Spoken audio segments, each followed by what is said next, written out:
aw ni yankuma aw bisimila an ka émission Mali kɛnɛ kan n'o ye ne Dina yɛrɛ ka émission ye n'o ye Star Show Mali kunnafoni TV sanfɛ mun dabɔlen don rappeur denmisɛnninw kama minnu dɔnna ani minnu ma dɔn an b'u wele an ka nin plateau in sanfɛ bi mɔgɔ minnu b'an bolo bi mɔgɔw dogolen tɛ réseaux sociaux sanfɛ ni olu tɔgɔ fɔ bɛɛ b'u olu dɔn réseaux sociaux sanfɛ an ka wele sera olu de ma bi n'o ye groupe DMC mɔgɔw an ka wele carilen don ka se olu de ma bi donc voilà sur ce plateau groupe DMC.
Voilà.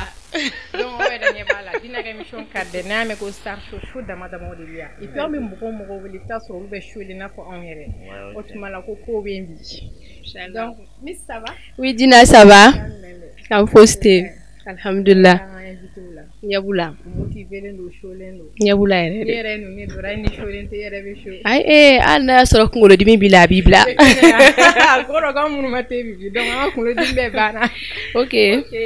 Donc an bɛ sira di an ka invité ma u ka foli lase u kanubaga minnu ma minnu sigilen don nin waati in na k'u filɛ an ka nin plateau sanumaba in sanfɛ n'ale ye Star Show kɛnɛ donc merci beaucoup aw bɛ se ka foli lase aw filɛlikɛjamaw ma.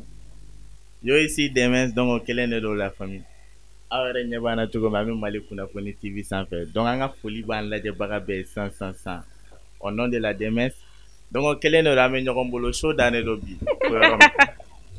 Donc a dannen don an bɛ kanubaga bɛɛ lajɛlen fo an bɛ bɛɛ lajɛlen fo an b'an ka fani bɛɛ fo an b'an jatigi cɛman ni musoman bɛɛ lajɛlen fo ala ni ala kira barika la Dina yɛrɛ sababu la an bɛ yan bi donc an bɛ foli di bɛɛ lajɛlen ma bɛɛ.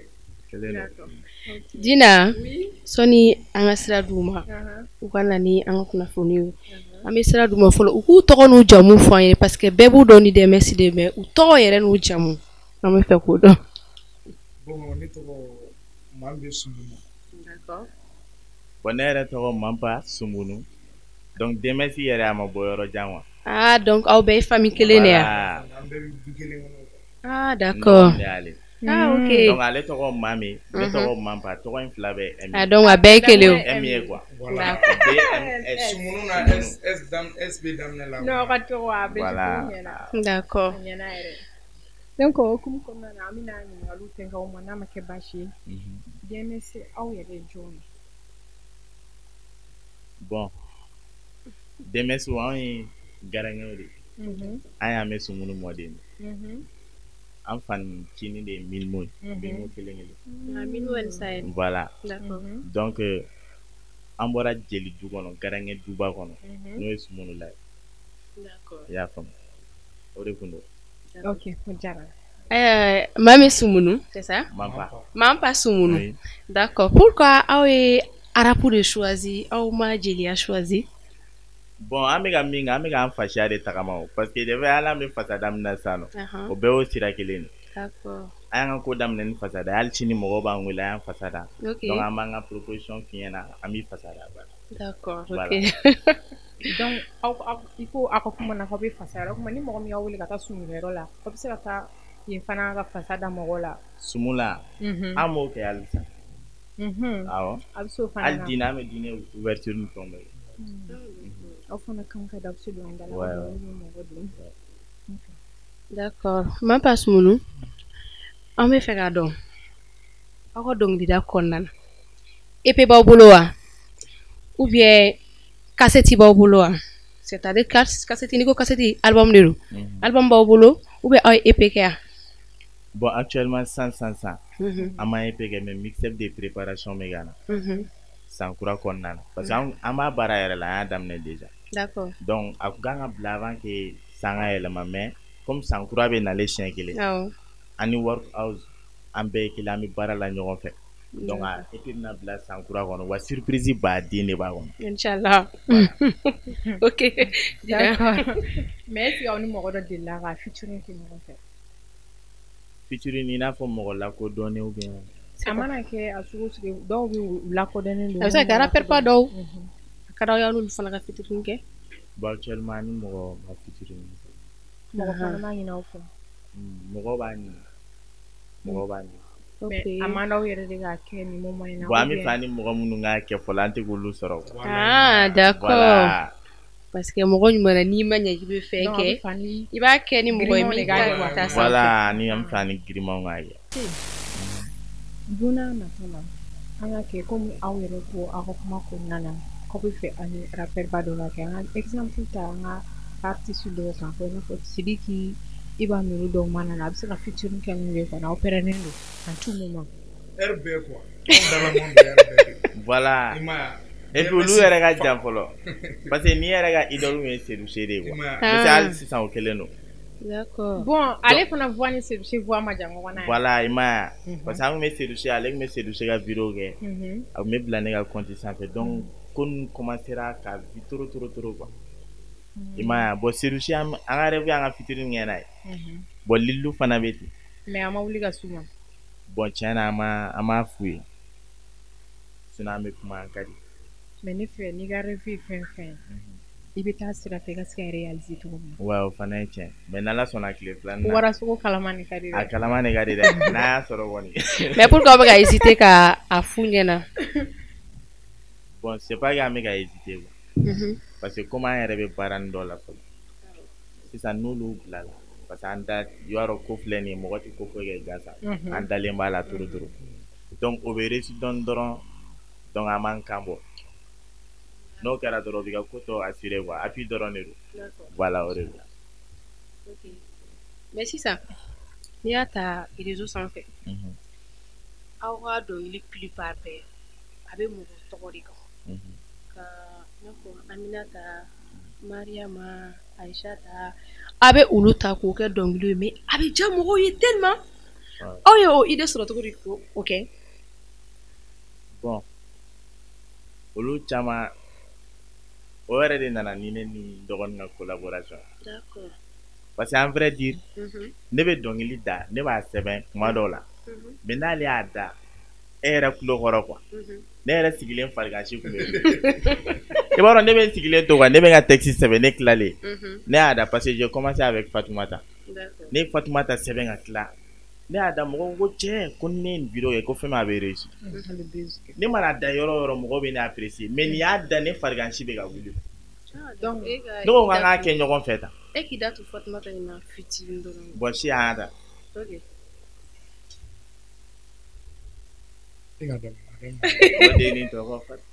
Modeni tɔgɔ Fatoumata muso min ma yɛrɛ dɔn ale de bɛ cɛw kamana gan deni tɔgɔ Fatoumata n'ale kɛri fa tɛ fari la ko na dabɔri n'ale kɛri fɛ a b'i fɛ ko n'ale farali la a b'i bila pewu n'ale kɛri fɛ a b'i fɛ n'ale farali la a b'i bila pewu Donc on le kundo. D'accord. Aya follow bo a jara donc les gens ont réclamé pour qu'un plan ok.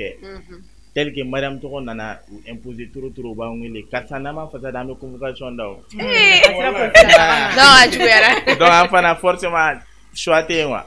Ay madame ngaw nyana donc après. Tarako. Il me semble que Mariam Dou a baise pas de TikTok sans faire. Depuis mois surpassé. Ouais. Depuis oula 600 avec la basique al 600 katara. Ouais. Voilà elle de sababu ya la ndona. Parce que madame imbo tellement que persira. O era de sababu ya la fin chama andona fin chama kono. Voilà. OK. Ayo plateau chama ya. Bon ama plateau chama ya doge parce que an bani no plateau chama na follow. Pourquoi? Parce que ko kuma sik parce que plateau ron ko. Ima bon déplacement fong mano ba ko damne de ko. Voilà ima. Donc an se gata plateau ni plateau mu ya wele pour ga ngana ta Emily ama wanti tante. Voilà, donc si ça on déplacement ba bulu kata. Voilà, ran no ko. OK. Aw ide abo ka dongoli ide ngabata. Banga dongoli. Ame sonkoro wala. Sonkoro. Na ko mo ba mun ko na la bulu ka dongoli ko. Abaka ide do bulu kono. Trop chama. Ajira ni nga ide boro majengo ngo chokoro ba yere ame sumuno o yere na kuma ni yedra be boli. Voilà. Che ko chokoro ba de oni chokoro ba de surtout aw dunga para no ndore no. Voilà, wala to kumna o manga de se dongoli la. Merci. Aw filɛ wagati min na sisan aw bɛ ka mun préparé. Bon comme n y'a f'i ye cogo min na parce que hali anw kan ka sɔn dɔ bila ko botan o kun kan ka bila bi yɛrɛ mais an y'a repousser parce que an kun hakili la clip kan ka ban ka bɛn wagati min na o ma k'o ye bilen quoi donc an y'a décidé san kura in kɔnɔna na soit an b'a bila ou bien an b'a bila mixtape fɛ quoi o ko de. Donc ay clip Mariam clip indi bono. Non an bɛ ka son kura dɔ de bɔ. OK. Voilà an kun fɛ ka kɛ clip direct de k'a bila quoi mais an hakili bɛ clip kan ka ban wagati min a ma ban ka bɛn. Donc n y'a faamuya sa clip foyi t'aw bolo. Non actuellement clip foyi t'an bolo. A musique dɔrɔn de bɔlen don mais a clip tɛ. Voilà. Donc awa arabu kɔnɔna la aw ye difficulté jumɛn de sɔrɔ ka taa se i n'a fɔ gɛlɛya kun a ye gɛlɛya jumɛn de sɔrɔ a ka arabu in kɔnɔna la. O ka ca dɛ seru kelen fɛ yen don an taara seru ninnu fɛ yen hali pase kun t'anw bolo ka segin alama an taamana tete bugu la fo ɲamakɔrɔ sera walayi ka bɔ zɛrini na fo ɲamakɔrɔ sen na. An bɛ se an ka yɔrɔ la ni terikɛ dɔ tun bɛ yen ko Sumi a bɛ wele k'a sɔrɔ an ka téléphone bɛ tura. O y'a sɔrɔ an sera an tɛmɛna Falajɛ kaburu dɔ la dɔɔnin. Donc a bɛ n'a fɔ aw taara aw ma sedu sɔrɔ yen. An ye sedu sɔrɔ yen. Donc aw kumana ka ban. Mais en vrai dire yan an bɛ foli belebeleba lase Seydou fa ma parce que don Seydou nin ka di nin ko ka di Seydou fa ye trop a don an bɛ fɛ ka kuma u fɛ mais maloya ni fɛnw ma mais nin yɛrɛ nin kɛ o k'a sara Seydou fa la n kalenna kuranɛ de la a bɛ 4000 20 000 25 000 de ta ka d'a tellement a ko ka d'a ye quoi parce que a y'a den kanu déjà. K'an bɛ foli lase Umaru Marigu ma nin yɔrɔ in na. Voilà. A denw y'aw kunna k'an k'aw dɛmɛ. Mais rappeur denmisɛnnin bɛɛ ye kelen ye o. Ni parce que diɲɛ yɛrɛ bɛ ten de dɔ bɛ duguma dɔ bɛ sanfɛ dɔ bɛ camancɛ la. Yaya. O ye tiɲɛ. Donc i bɛ taa sɔrɔ dɔw bɛ yen nɔ minnu bɛ sanfɛ aw minnu bɛ fɛ u k'aw dɛmɛ dɔw a man di dɔw ye quoi. Voilà. I bɛ taa sɔrɔ a man di dɔw ye ka mɔgɔ dɛmɛ rap yɛrɛ kɔnɔna na mais i bɛ taa sɔrɔ cogo cogo mɔgɔ man kan ka kɛ cogo cogo i bɛ taa sɔrɔ dɔw bɛ yen o ye mɔgɔ ɲɛnɛma ye o bɛ sɔrɔ min bɛ aw dɛmɛ quoi mɔgɔ ɲumanw ma ban. Mais est-ce que a ye dɛmɛbagaw sɔrɔ. Bon an ye dɛmɛbagaw sɔrɔ la an bɛ ka baara kɛ n'an teriw ye an bɛ ka baara kɛ ni workhouse ye o tigi yɛrɛ bɛ yan nɔ donc ale bɛ k'an dɛmɛ a bɛɛ la quoi. An ka foli belebeleba fana b'a di Wizi Fa ye. Voilà. A fana kun ye dɔnkilidala de a kun ma ɲinɛ a kun ma ɲinɛ a ka fani de kun mais ale y'a ka manager dɛ. Voilà mais ale tilala k'a bila donc mais o bɛɛ la musique kanu b'a la a bɛ k'an dɛmɛ sisan alhamdulillah. Mais n'a ko k'a bɛna fara aw kan aw ka kɛ mɔgɔ saba ye. Bon idée t'a kun na parce que ale ka position ka ɲi Voilà, ameteni.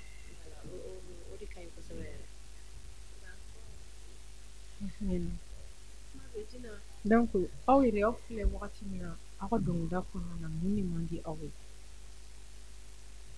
Fɛn min man d'an ye n'an k'o fɔ parce que dɔw b'i wele karisa an fasara i b'a dɔn diɲɛ kɔnɔ sisan i tɛ taa siyotigi fɛ yen n'i ma wari di ka na se u t'a ja i la yɛrɛ bon fasada in fana an ka baara bɛɛ de bilalen don a kama an b'an da ka sunɔgɔ ka wuli an ka baara bɛɛ de bilalen don a kama mais dɔw b'i wele ni y'i ka prix f'u ɲɛna u b'a fɔ ko est ce que aw ka kɛnɛ u b'o f'i ɲɛna dɛ est ce que aw ka kɛnɛ donc ne y'a faamu ni mɔgɔ minnu y'aw wele sisan k'i ka fasa dɔw la a mɔgɔ kelen la a kan ka wari de d'i ma pour que i ka voilà o fana bɛ fɛn dɔw de ɲa anw ye quoi o b'an ka sɔnbɔ wariw dafa o i y'a faamuya voilà mais dɔw t'o de faamu karisa n'a b'a da y'a da n'a t'a da y'a to yen o caman aw bɛ prix f'u ye wa ou bien u yɛrɛ de bɛ na ni prix ye non an de b'an ka prix f'u ye parce que sisan hali an b'a fɔ ko ni a tɔgɔ bila commentaire la an tɛ choisir kɛ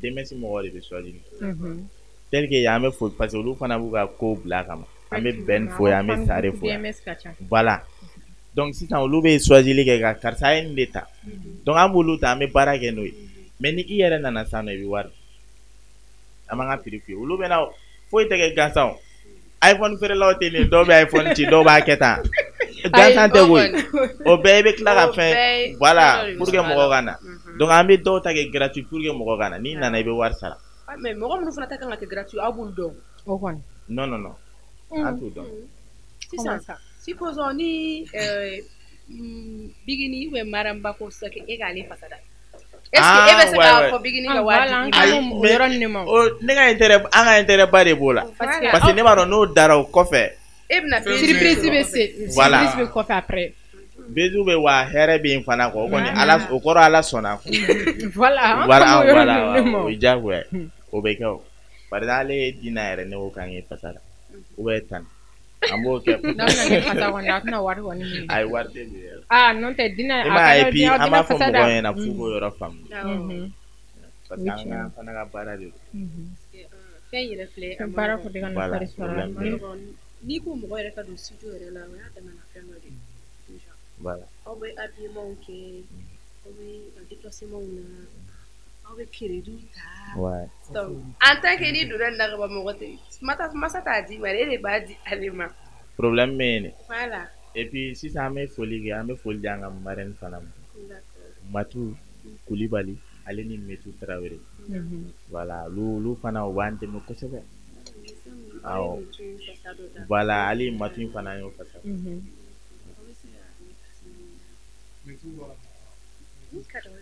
a fila bɛɛ de fasa b'aw bolo Metu da ale de ko ka taga dini tɛ feere elle préfère de la garder ngo musolangolo mɛ cɛ ko mankan kɛ o bɛ cɛ ko mankan kɛ musolangolo mɛ cɛ ko kɛlɛ kɛ o bɛ cɛ ko kɛlɛ kɛ ngo kunkolo kelen ye n'ale donna i ka ko la nege i b'a ye donc o kelen de don ale filɛ nin a na man di kuma bɛɛ mais n'ale kɔni donn'i kan dɔrɔn i b'o hɛrɛ kelen de ko Matu ka to ka hɛrɛ caman bila ka di an ka denmisɛn mɔgɔw ma ok DMS hukumu kɔnɔna na mɔgɔ si ma aw wele ka taa i n'a fɔ dɔw bɛ yen u t'a sɔrɔ u bɛ ka concert ba min kɛ ka aw don u ka affiche la aw b'o dɔw la nin wagati min kɔnɔna na bon actuellement an t'o foyi foyi la mɔgɔ kelen min yɛrɛ ka concert ba k'an bɛ présent sagoya la o ye Seydou Seydou parce que hali a ka cinquantenaire la an taara Seydou mɔgɔ 3 de pressera Seydou ka sɔrɔ ka yɛlɛ mais Seydou ko anw de ka kɛ sabanan ye ale bɛ yɛlɛ malgré ça an bɛ ka na wagati corona mais ko f'anw de ka yɛlɛ après ale bɛ yɛlɛ pourquoi halisa aw bɛna hésiter aw ni Seydou ka featuring kɛ pour que a ka dɔ fara aw ka daw la kan k'a tɔ yɛlɛ bon comme n y'a f'i ye cogo min na sisan an mago bɛ fɛn dɔ de la ni o ɲɛnabɔra dɔrɔn an b'a fɔ a ye bi m'a dɔn mɔgɔ min don fana a ka ko ka nɔgɔn a ka ko kɔni ka nɔgɔn trop parce que hali an ka son challenge n'an m'a bila parfois an bɛ taga a fɛ an b'a fɔ k'an k'a kɛ a ka téléphone na a k'a bila a b'a kɛ.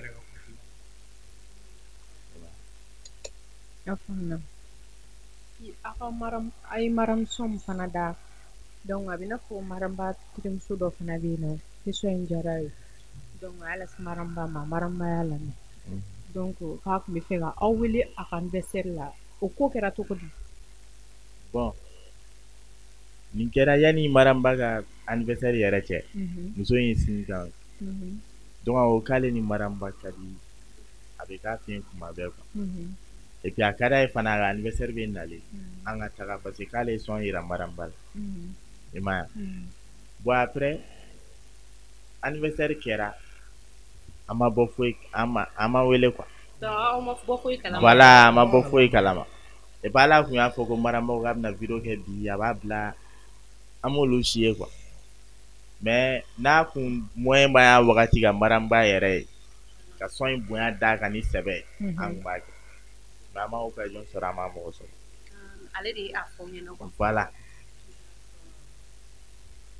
a ma k'a sɛbɛ ko de a bɛ sɔrɔ voilà o de ko ayi sɛbɛko tɛ dɛ mais mɔgɔ dɔw bɛ yen u bɛ se ka na fɔ ko bɛ don mɔgɔ jukɔrɔ ni fɛn dɔ mais u tɛ se ka a ko time quoi caman ok o faamuyara aw filɛ waati min na sisan na aw bɛ arapɛri fɛn ka d'aw ye i bɛ taa sɔrɔ dɔw bɛ yen k'u ka buguni fini don k'u ka culture valoriser i bɛ taa sɔrɔ caman t'o kɛ mais a ka d'aw ye don n'a nataw la n'aw bɛna aw ka clip ninnu kɛ aw ka culture fini ninnu dɔw don quoi i n'a fɔ buguni fini ninnu golo sabara ninnu.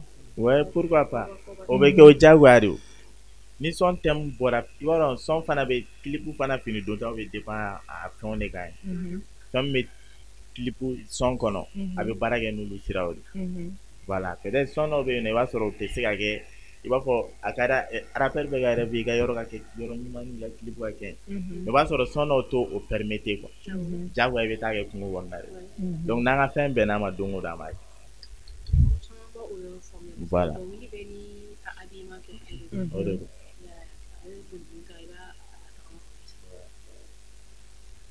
o faamuyara o fana bɛna ɲininkali wɛrɛ kɛ yen la ka b'a ye dɔnkilida daminɛ est ce que aw delila ka se aw ka village la.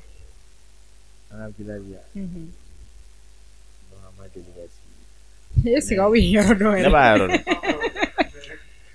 ne b'a yɔrɔ dɔn parce que aw da sumara parce que genre ne bɔra yan nɔ ne bɔra ne ka Mali yɛrɛ bila a kɛra ne ka ne to san 5 la ne taara Sénégal donc ne yɛrɛ seginna ka bɔ yen nɔ 2020 21 kɔnɔna na ka na Mali la yan quoi sinon ne ye n ka denmisɛnninya bɛɛ kɛ bon ne bɛ fama n'a ye ma furu si village ko foyi kɛla sisan cɛ a ka ca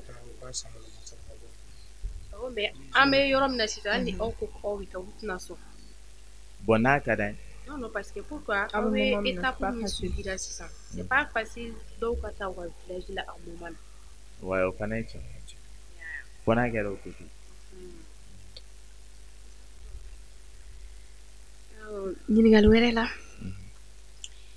aw ka nin ko ninnu kɔnɔna na aw ye dɛmɛbaga jɔnjɔn sɔrɔ wa aw ye dɛmɛbaga caman sɔrɔ min bɛ se ka aw dɛmɛ aw yɛrɛ b'a dɔn ko aw dɛmɛna k'a sɔrɔ a ma kɛ ni tɔɔrɔ ye o tigi ma k'a sɔrɔ a ma kɛ ni tɔɔrɔ ye aw yɛrɛ ma. bon an m'o sɔrɔ. aw m'o sɔrɔ aw ma aide foyi sɔrɔ. an m'o sɔrɔ an y'an ka parcours bɛɛ kɛ an ma nin sɔrɔ fo n'a kɛra tout récemment n y'a fɔ a ye cogo min na ani Wizi Faye ale de ye work house tigi ale kɔni bɛ k'an dɛmɛ an sagoya la bon a n'an ka staff mɔgɔw parce que DMS yɛrɛ an t'o mɔgɔ bɛrɛ ye tuguni aw bɛ mɔgɔ joli ɲɔgɔnna na bon mɔgɔ 5 mais aw fila de bɛ dɔnkili da wala an fila de bɛ dɔnkili da tɔn tɛ dɔnkili da non bɛɛ n'i ka baara voilà mais work house kɔni olu bɛ k'an dɛmɛ yɛrɛ de parce que studio bɛ yen studio b'an yɛrɛ bolo d'accord an b'an ka son bɔ heure min yan donc aw yɛrɛ ka studio b'a bolo voilà work house studio a ma se k'aw bɛ taa mɔgɔ wɛrɛ fɛ yen ko ka taa son bɔ voilà mais parfois an bɛ taa o ye diyagoya c'est vrai tu as vocation son de voici de kelen na para musique ni petit différence que morantia quoi mais est-ce que ay gele fa yɛrɛ sɔrɔ bon gɛlɛya o tɛ ban la o parce que hali n'i y'a ye mariam sɔn in bɔra retard la a bɛɛ tun ye moyen ko de an ye wari min sɔrɔ cogo min na ka taa sɔn bɔ ala de b'a dɔn mais Fizaro fana y'an dɛmɛ o sɔnko la trop parce que hali an ma se ka guitariste ka fɛnw bɛɛ mais olu bɛɛ a y'u bɛɛ arranger quoi voilà. mais avant de commencer nous au son que mariam son que je pense que au son que ne bɛ ka da TikTok kan sisan non an bɛ fɛn dɔn parce que mɔgɔ i ka dara m'a f'i ye cogo min na i mana hali n'a ye sɔnkura bɔ sisan n'an bɛ k'a bila bila mais i ka kɔrɔlen dɔw bɛ k'olu fana lana dɔɔnin voilà an b'a kɛ ten de o mais mara min mana kɛ dɔrɔn après hali n'i ye video kelen k'a la tuguni a bɛ wuli ok n'i y'a jateminɛ k'a lajɛ n'i donna o fɛn kɔnɔ mariam mɔgɔ bɛ ka a activer trop voilà bi a ye basic kɛ mais est ce que aw ka dɔnkili tɔ ninnu ye basic o cogoya la bon b'a kɛ o cogoya la mais an ka Fatumata in taara hali an ye sɔn la single laban bila kɔsa in na o fana o bɛ ka ok a ka fan dɔw fana ko k'aw bɛ se jarabi dɔnkilida la mais u m'aw ye ka rap kɛ bon an bɛ se rap la trop galon tɛ dɛ donc a bɛ arapu dɔ kɛ sisan an ko o ye quoi ko negesi tafa de tɛ cɛ i tɛ mago da bila i ka baara de kɛ n'a kɛ ta ye réalité aw blog tɛmɛ subaga tɛna ala dun kaburu don u ye sama ka taa ka kɔnɔ fara da duuru ni sɛgɛn tɛ fila ye cɛ ma nege ɲɛ kelen ye dɛ l'exe de jɔnna ne la mais a ta kala ma hakili ka bona ta ye n ka bulo bɛ sankolo la mais ni jiginna dugu ma segen bɛ tiɲɛni na fufuni ma ni ye cɛ wari tɛ mɔgɔya la cɛ labila kɛ mais sɛ de ka di ye awɔ n ka cɛ bro i m'a ye n bɛ sɔgɔsɔgɔ nin y'a ye n ma maga la fɔlɔ mais ne sisi minɛ ɲɛna cɛ fo n b'a kɛ o cɛri la an bɛɛ bɛna kɛ o voilà fan minnu kun sigilen don o DMS mɔgɔw tɛ se rap la aw yɛrɛ ɲɛ b'a la u mana jarabi dɔnkili da n'u jara cogo n'u ye rap fana minɛ i b'a fɔ k'o de ka jugu jarabi dɔnkili donc aw bɛ se ka fila bɛ ka kalamanɛ mais normalement arapu filɛ ale art kɔnɔna la i kan ka se k'a fila bɛɛ de kɛ jagoya i bɛ jarabi dɔnkili da cogo min na i bɛ mandeng da ten i bɛ arabu kɛ o cogoya kelen na mais dɔw tɛ se k'o kɛ o n'olu kɛ kelen min na dɔrɔn u bɛ continuer ni o de voilà c'est parce que o dɔrɔn de b'u hakili la u basé len o dɔrɔn de kan o tɛ dɔnkili ye par exemple sisan nɔ n'a sɔrɔ an basé len tun bɛ fasada dɔrɔn de kan an y'a ɲininka yan sisan nɔ a bɛ ɲɛ voilà donc a bɛɛ bɛ yen mais sisan e kelen b'i ka se ka dɔnkili dɔ da a fa ka sɔrɔ ale fana t'a la awɔ i n'a fɔ ale fana bɛ se k'a da fa ka sɔrɔ e t'a la ka sɔrɔ ne t'a la a ka nɔgɔn trop an y'olu caman ye mais nin wagati in na mankan ti aw ni rapper si fɛ duguma fan fɛ parce que i bɛ taa sɔrɔ rapper mana kɛ cogo o cogo aw bɛ ka wuli ni fanga cogo min na a bɛ taa sɔrɔ mun bɛ duguma a man d'a ye rap bɛɛ bɛ kɛ rap kɔnɔna na bon olu o dɔw bɛ kɛ ka sɔrɔ i t'a kalama yɛrɛ mais aw tulo kɔni bɛ don a la olu ye jagoya de o o tɛ jagoya de wa dɔw parce que ala y'a daminɛ a ma mɛn fana à peu près 3 ans non a t'o bɔ a tɛ hali 1 an bɔ a tɛ 1 an bɔ a t'a bɔ parce que wa mara min ye brise caman kɛ ne yɛrɛ k'aw su a kɛra aw ka maramuso ye ne b'aw su mɛnna a kɛra o sɔn de ne y'aw dɔn yɛrɛ donc et puis o sɔn fana de ye kiffe tuguni parce que ne yɛrɛ ba tɔgɔ Mariam o tuma a tɛ an ka di an ka ko n'i bɛ fɛ ka furu ka muso ɲuman furu i b'a kɛ Mariam femme de chance ko n'i bɛ fɛ ka furu ka hɔrɔnmuso furu i b'a kɛ Mariam i kana bilala sinon sujugu bɛ taga kiyama ale tacogo tɛ dɔn i la i ni a sɔn jan mɔgɔ mɔgɔ ye Mariam tɔgɔ sɔrɔ i ka so n'o ye kunari gari turu ne ka Mariama Mariama ne ka Mariama ne ka Mariama de do Mariama ne ka Mariama Mariama jaya bɛ dɔgɔya la Non, tiens, il pas gagné. Soit jarane, trop, à jarane. D'accord. Est-ce que projet b'aw bolo nin waati ninnu na? Projet bɛ yen. D'accord. Halisa n'anw bɔra an kan ka taa studio la tugun. An bɛ taa baara tɔw continuer. Yari n y'a f'i ye cogo min na an ka mixtape kan an b'o préparation. Donc baara gannen de don parce que hali après ça ni minnu kan ka a fɛnw kɛ a pub ni fɛnw kɛ an b'o bɛɛ boli boli. Donc n'o ko bɛ sigira sen kan sisan nɔ parce que komi a tɔ yɛrɛ man ca kosɛbɛ an bɛ sɔrɔ k'a bila wula. Donc aw ka mixtape a basé-len bɛ musique joli de kan? Bon a basé-len bɛ musique 7. A ye caman k'a la déjà. Ouais, dɔ kɛ. Il paraît que a ye musow fasa de fana bɔ novembre tɛmɛnen. Awɔ. U bila la. Donc mais aw ka son joli yɛrɛ de bilalen don pour le moment? An ka son bilalen o kelen bɛ o tɛ se ka fɔ quoi. Donc ka dɔnkili da tɛ se ka fɔ. Awɔ tɛ se ka fɔ. Wa a bɛ fɔ an ka plateau in y'an di dɛ. Ni kɔni y'a mɛn ko Dina ka star show kɔni show dɔrɔn de bɛ yan. An sigilen don show de kama wa an bɛ mɔgɔ minnu fana invité olu ye show yɛrɛ de. Bon an ye son dɔ bila classe globale. D'accord. Bon o la classe b'a kɔnɔ classe. Non mais Dina an y'o to yen. Voilà an k'o to An yen. ka tɛmɛ o kan. Parce que ça réseau ma ɲi. Voilà. Yanni kana baga anw yɛrɛ ma fɔlɔ. An ka tɛmɛ o kan. Ko foyi tɛ su la sisan. Voilà an k'o to yen fɔlɔ. Donc an ka Mariam min fana bilalen don. Ani an ka son 3 wɛrɛ. Actualité t'aw bolo? Actualité min b'an bolo. Bon an kɔni basé-len don fɛn min na sisan dɔrɔn an ka mixtape bɛ se ka réussir cogo min na an basé-len b'o dɔrɔn de kan parce que o yɛrɛ de y'an ka parce que n'o marchera sisan dɔrɔn ko ka ɲi voilà a banna mais aw ka fan club minnu bɛ yen an ni mɔgɔ si n'a fɔ o kɔnɔna na aw ni mɔgɔ ma degun sɔrɔ a kɔnɔna na i n'a fɔ cogo di sisan i bɛ taa sɔrɔ aw ka fan club sigilen tɛ yan n'a sɔrɔ denga kɛra aw ni mɔgɔ cɛ a kɔnɔna ninnu na quoi a dɔw bɛ dalaman fitinin dɔ ninnu non o tɛ yen o t'a ni mɔgɔ cɛ aw ka ko taabolo bɛ kɔni kɛ a bɛɛ kɛ d'accord halisa an b'aw ɲininka aw ka nin collaboration kɔnɔna la aw mago bɛ dɛmɛbaga la halisa wa an mago bɛ dɛmɛbaga an mago bɛ dɛmɛbaga la trop voilà maa min bɛ maloya dɛ e bɛ kuma de man di e yan ne tɛ maloya dɛ ne de tɔgɔ bala awɔ jagoya parce que awɔ voilà parce que an ka ko bɛɛ bɛ an bɛ ko bɛɛ organiser hali duba la sisan ni kuma bɛ kɛ mɔgɔ de bɛ mun bɛ o ye jagoya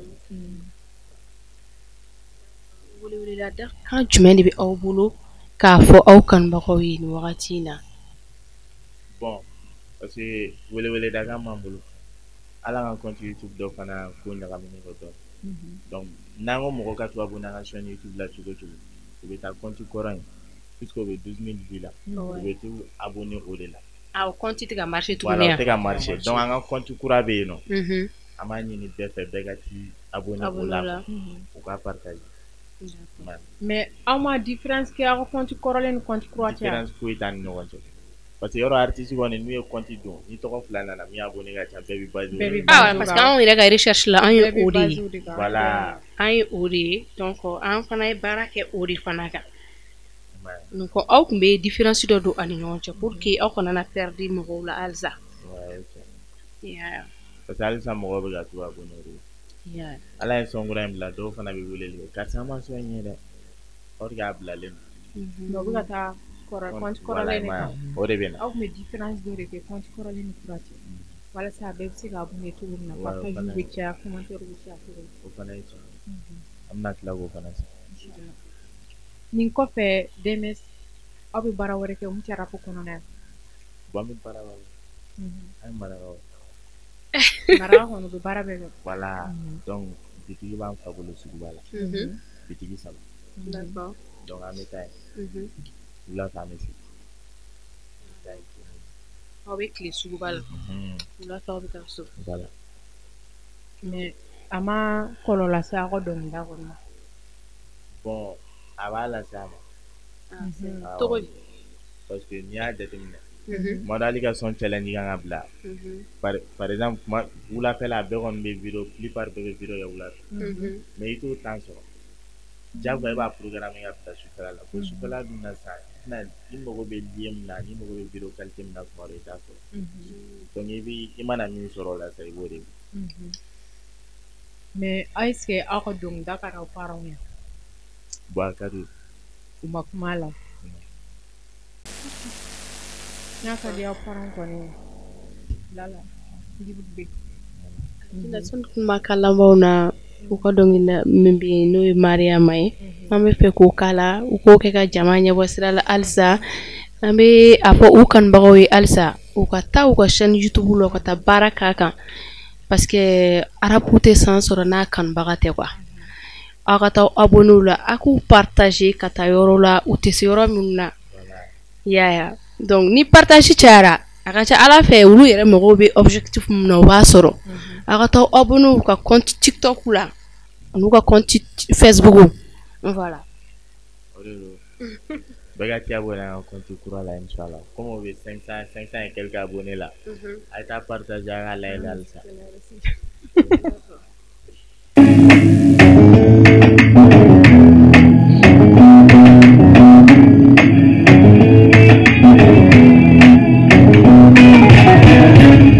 donc ko ne madame tɔgɔ fasa ye madame tɔgɔ bɛ tiɲɛ yɔrɔ yɔrɔ ni aw de ta ye kelen don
pasai. Awak besi kalau laut kelen. Ati bugo din manai, ati neni awak neni din manai, ati bugo din manai, ati neni awak neni din manai, ati ekeli mada modi. Ela mada ekeli mada modi.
Dina eko an ko masa kunje yoro masa sisan an bɛ kuma d'u ma u ka foli lase u kanubagaw ma minnu sigilen don nin waati in na k'u filɛ Mali kɔnɔ ani Mali kɔ a bɛ se ka foli lase aw kanubagaw ma foli ka laban donc an ka famille bɛɛ lajɛlen fo ni denmisɛnnin kanubaga bɛɛ lajɛlen minnu bɛ Mali la ani minnu bɛ Mali kɔ kan an bɛ bɛɛ lajɛlen fo surtout ko ka mɔgɔ yɛrɛ a dɛmɛ si ka d'u ye faransikan ninnu an bɛ foli lase ivoirien fana tiɲɛna o ka toro toro ay Mariama tɔgɔ ka ca ivoirien na dɛ a ka ca u la yɛrɛ a bɛ se ka aw numéro bila aw kanubaga minnu bolo ne bɛ se k'o sɔrɔ bon an bɛ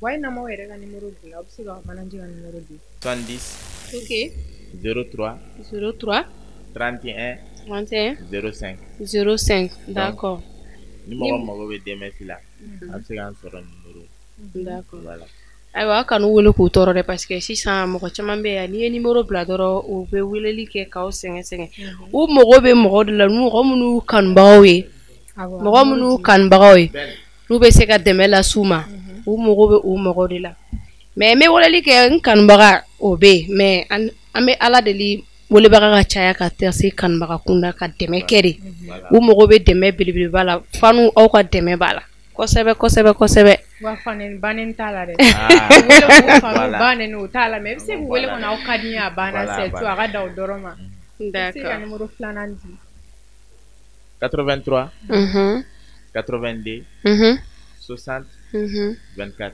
d'accord donc o ye numéro filanan ye an mago bɛ dɛmɛ si la heure o heure a ye numéro ninnu contacter d'accord mɔgɔ mɔgɔ de mago b'u la k'u fasa da anniversaire show balaniw a bɛɛ de b'a la dinew voilà ouverture de bal ninnu donc n'u ye o fasa dumanba daw la aw tɛ regretter dɛ surtout marathon yɛrɛ bɛ jama min na n b'a f'i ɲɛna o ka di dɛ d'accord ok Dina ne yɛrɛ Dina bɛ n ka folikan laban lase n kanubagaw ma minnu sigilen don nin waati in na k'an filɛ Mali kunnafoni TV sanfɛ Star Show kɛnɛ kan donc Mali kɔnɔ ani Mali kɔkan an ka foli b'aw bɛɛ lajɛlen aw minnu sigilen don sɛgɛnbali ɲinabaliw kan an filɛ nin wagati in na an bɛ foli lase aw ma donc n yɛrɛ banguma n'o yɛrɛ ye Mariam Yatara n ka foli belebeleba n b'o lase u ma ani n kanubaga minnu b'a fɔ n ka d'u ye donc an bɛ sɔrɔ t'a dɔn na bamanankan fɔ cogo min na an bɛ foli lase Yaya ma ale de tun b'an ka réalisation na ani Mariam an ka foli lase u bɛɛ lajɛlen ma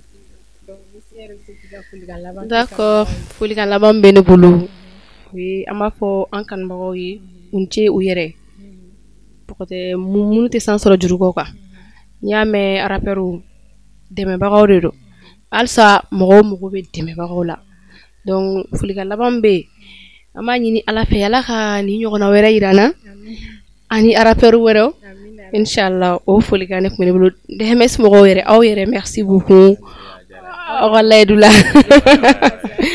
d'accord donc ne de b'aw fo a ye n bonya ka n ka aw dɔ ye donc n yɛrɛ ka kanubaw yɛrɛ ko mɔgɔ kanubaga de bɛ s'i la donc mɔgɔ minnu fana bɛ fɛ ka tɛmɛ ne ka platine sanfɛ ne ka page TikTok bɛ yen aw bɛ taa abonné a la ka like ka partager aw mɔgɔ minnu fana bɛ fɛ ka tɛmɛ émission in fɛ aw bɛ message ci ma inbox la mun fana b'a su donc aw bɛ n ka numéro ta 71 98 73 36 n'a y'o kɔrɔ dɔrɔn aw ni Dina bɛ ɲɔgɔn sɔrɔ an bɛ au revoir d'aw ma ni samedi ɲɔgɔnna wɛrɛ n'Ala m'an ka diɲɛ dugu jɔ n na an bɛna ɲɔgɔn sɔrɔ Mali kunnafoni TV sanfɛ ni heure kelen fana ani nin wagati sugandilen kɔnɔna na aw gros bisous ba de aw bye bye